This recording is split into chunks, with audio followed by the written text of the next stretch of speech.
So Bruno, you're competing Friday night, first time in about 10 months I think it is. What improvements can we expect to see from you? Well, I have been fighting 10 months, but I have been training in these 10 months. So what I can say is that, of course, grappling is my background, but training together with Christian and Angela, I round off my MMA game. Because the difference between where we train and I think most of the other places because we train all together. From the striking to the takedown to the wrestling, judo to the ground. So I was able to put my background together in the MMA game. So I just can't wait to showcase in Friday night. Moving down to Bantamweight, can you tell us why that is? Well, I was training so much and so hard back in Hawaii that my weight was quite low. So for featherweight, I would just, okay, I fight tomorrow, eat a plate of pasta, you know what I mean? I can fight tomorrow. So like I say, I feel as I'm walking so low, I feel it would be a better fit to do the bantam, to give a try. Even though it's not an easy cut though, because I was kind of in between bantam and between feather, so it's not an easy cut, but definitely going to be worth it. What are your thoughts on your new weight division? Sorry? What are your thoughts on the bantamweight division? Well, I think it's a pretty tough division, it's kind of course, I want to have the belt, and that's the main goal for every fighter.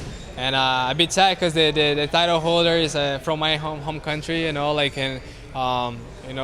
we crossed paths a couple of times, and such a nice guy, and when I started jiu-jitsu, he was already a legend. So it's like an idol, but the saying, right? You train until your idols become your opponent. So let's see, maybe one day, that's the goal. I guess you must be super proud of your wife Angela Lee, your brother-in-law Christian Lee, after their heroics in Tokyo.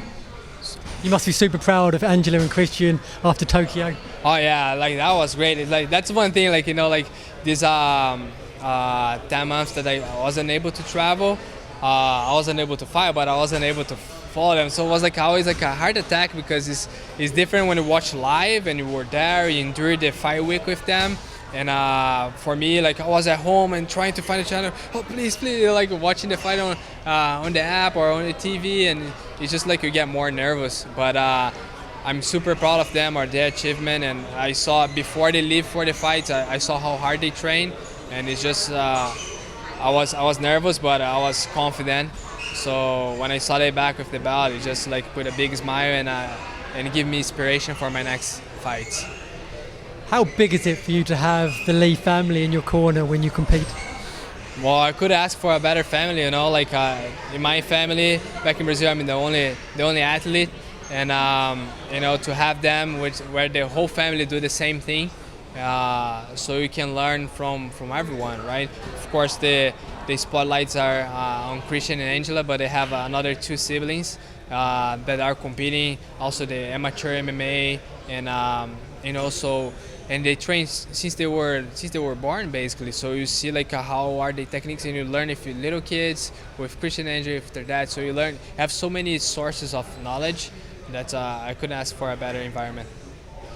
We're just discussing it. You've just got your green card, so you can now travel, you can now compete again outside of the US. How much of a relief was that to you? Oh yeah, it was a long wait, and actually I'm a very impatient guy. That's one thing that's bad about me. I'm super impatient, and I would check the website every day, another day, checking, and but I'm just so grateful that everything worked out. There was a point that I thought, I don't think I'm gonna be able to fight by the end of the year. There's 2 more cards in Singapore. I think the next one is in Malaysia, if I'm not wrong. And then I was maybe I can get a crack in Malaysia. I don't know. And then suddenly everything came, and then I was able to fight here. So I'm. Despite the short camp, I'm just super happy to be here, especially in Singapore. Especially in Singapore. What's your thoughts on your opponent Friday night? Well, my opponent is also a grappling background. What I know, he trains jiu-jitsu, judo, good wrestling. So I'll take that as a challenge. Most of my opponents, they come from MMA or striking. So I'm just excited, to test myself on Friday night and to see how it goes, because I know I have been training hard, and I'm sure he's been training hard too. I know he's supposed to fight Yusuf, which is another grappler. So I'm sure he has been training for that, and so we're both going to be sharp, and I can't wait to face this challenge and to put a show for the crowd. Lastly, do you have a prediction? Yeah, I'm going for the finish on the first round. So that's how we train.